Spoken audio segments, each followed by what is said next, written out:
Hey there everyone, this is Caly Person. Thanks so much for joining me here on my YouTube channel. I've got 4 projects to share using brand new release products from the Concord and 9th November 2025 release. And by piercing, I don't mean that they have to be stitched, but I'm going to be stitching on all 4 examples so that you can see what these examples look like when they are stitched. Without the stitching, they still leave great detail and intricacy and add interest to any project. So first up, we have the Justpicked dies, and you can see some piercing details on the vase. Then we have the Wild Metal bundle, which includes piercing on some of the foliage that you see on the die set, as well as on the outer edges of the circle and hexagon dies. Now here I have the piercing bundle, which includes the halo piercing die, the triangle piercing die, as well as the radiant piercing die. And then there's another standalone piercing die set that includes those rectangle frames. And all of these projects are also going to use the 4 different metallic thread colors that are a part of this release. This first card here was die cut using that rectangles frame set. You can use them individually, but I used all of those frames and alternated between the white iridescent thread and the silver thread. So it's very subtle, but it creates lots of shimmer and shine, and it's fabulous. My second panel here uses the radiant piercing die, and I decided to do a rainbow of colors. My third example uses the triangle piercing die, and I've used the champagne color here in the thread. I've done all of those panels off camera, but on camera I'm going to be showing you how I do the halo piercing dies. But first I'm going to stamp on that already die cut panel using the Wild Meadow turnabout stamp set.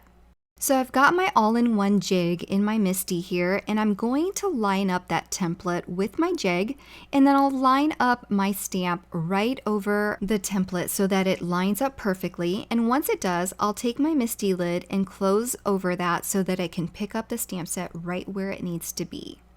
Then I'll peel away my template and peel away the jig carrier sheet, and then place my cardstock right in the center where it's outlined for us on that jig.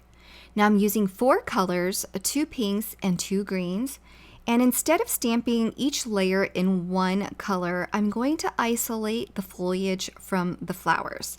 So I'm going to use this wild berry color, and then I decided also, as you can see, that cubes were going to work better for me for this technique because each rotation is going to be using 2 colors.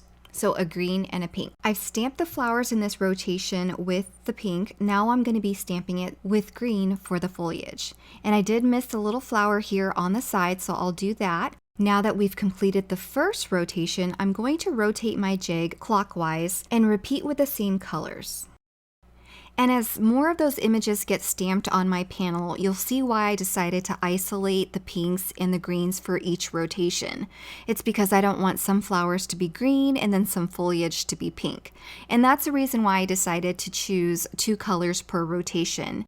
And since I'm using this technique, you could also make it more colorful by selecting 4 different shades of greens and 4 different shades of pinks. I decided to keep it more simple by just choosing 2 shades of each color.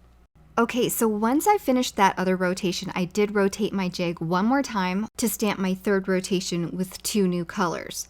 After stamping my pink flowers on this third rotation, I noticed that my stamp wasn't lining up just perfect.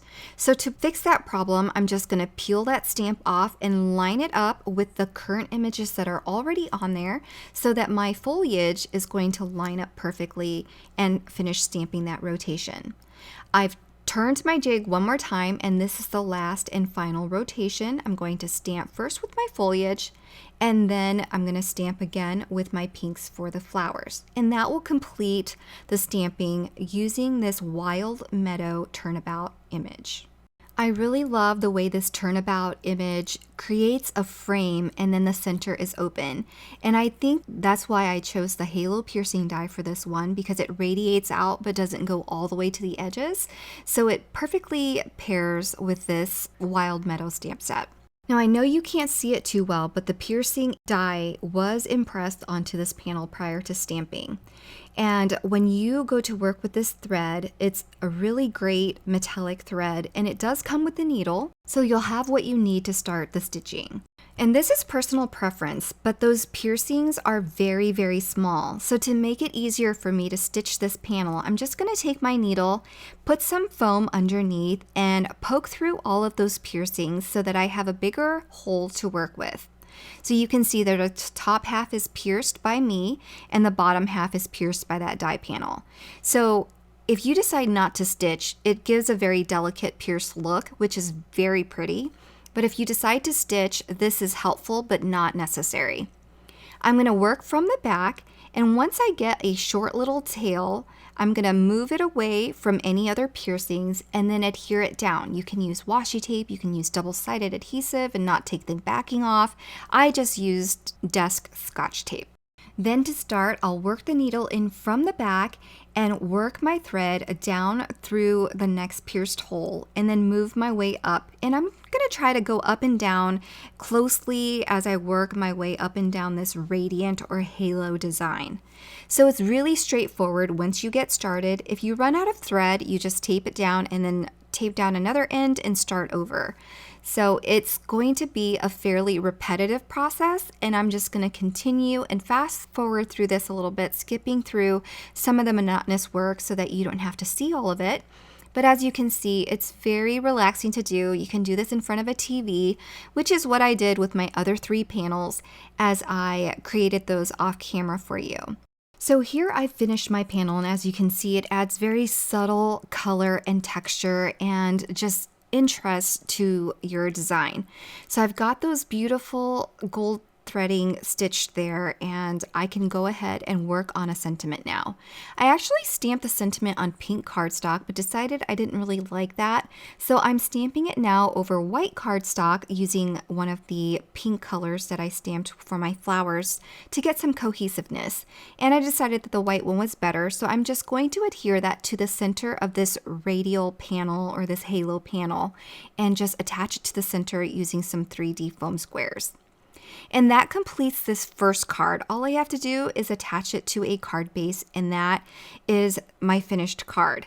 And the stitching just adds so much beauty and intricacy and delicacy to this card. So I just think that's such a great and fun way to add details to your card. My second and third cards are going to be using the Justpicked dies. So I've die cut a bunch off camera to put together multiple flowers and thistle plants. And so I am going to add some more threading and stitching onto this vase because it's got the piercing already built into that vase die. So I thought it would be fun to stitch that with the same champagne color of thread that I did for the triangle background for that piercing die. Now I wanted to show you here in the large flower, there are little triangles that will be embossed onto your cardstock when you die cut it. You can't see it because it's so small, but I assure you it's there, and it'll help you line up these flowers perfectly. I'm going to put them all together here and speed through this process, but I've got 4 main flowers, and I'm going to call these flowers that I'm working on right now little thistle plants. So there's 4 little layers on there. So I'm going to put together those and then add the stems and the foliage, and then we can go ahead and put together a vase of flowers on this triangle background that I've already created. Okay, I got ahead of myself, and there's also little flower buds, so I'm going to put those together really quickly. And the back of the packaging insert is going to be a handy tool to see how these flowers come together and to see what stems go with each flower or plant. I'm no genius or mind reader by any means, so if you're wondering how I figured it out, it's all from looking at the back of the package insert and figuring it out. So if I can figure it out, you can figure it out, and we can put these flower arrangements together. So I've got all my stems done, and I'm going to figure out a rough flower arrangement, and when I'm happy with what it looks like, I'm gonna be adhering my vase over the top of that to make sure everything stays in place as I adhere this down. Then I can add fillers like leaves or other foliage stems that I die cut that are off camera right now that I've completely forgotten about until later. Once I'm happy with my arrangement, I'm going to add little dabs of glue here and there behind petals and the stems to make sure everything is secure. And once I'm happy with that, I'll flip it over and attach some 3D foam squares to the back of this to adhere to my triangle pierced background. For the sentiment, I'm going to use the word Hello Lovely, and these are 2 little dies from this Justpicked die set. And I've simply die cut each word using rainforest cardstock, 1 layer of each, and I'm gluing it directly to the card using some liquid adhesive. And that finishes my second card for today. So I'll set that aside to dry and we'll work on our third card, which is using these rectangle frame piercing dies. Again, I alternated between these frames using iridescent white thread and the metallic silver thread. So using all the extra foliage and flowers that I die cut earlier, I am going to create an arrangement at the bottom of this. I know it hides a lot of my stitching, but I still think that it creates a lot of detail and interest for your card. So I'm going to roughly work out an arrangement, and once I'm happy with the filler foliages around, I'm going to take the main flowers off, adhere everything down with liquid adhesive, and then attach my main flowers using some 3D foam squares. When I was putting together this card, I found a stack of stems and foliage that I had die cut before, so I added a little sprig to my second card, if you can see that off the frame there in the right hand corner.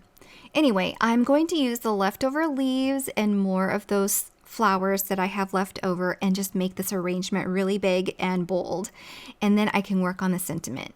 I'm stamping a sentiment from the Wild Meadow stamp set, and I'm going to emboss that in white over some wild berry cardstock. Then to attach it to my card, I'm just going to turn it into a little pennant by cutting a little line up the middle and then cutting it from the corner up to the top of that line to make a little flag. And that's my favorite way of making a pennant. It just makes everything a little bit easier if you have a center point to cut the fishtail into.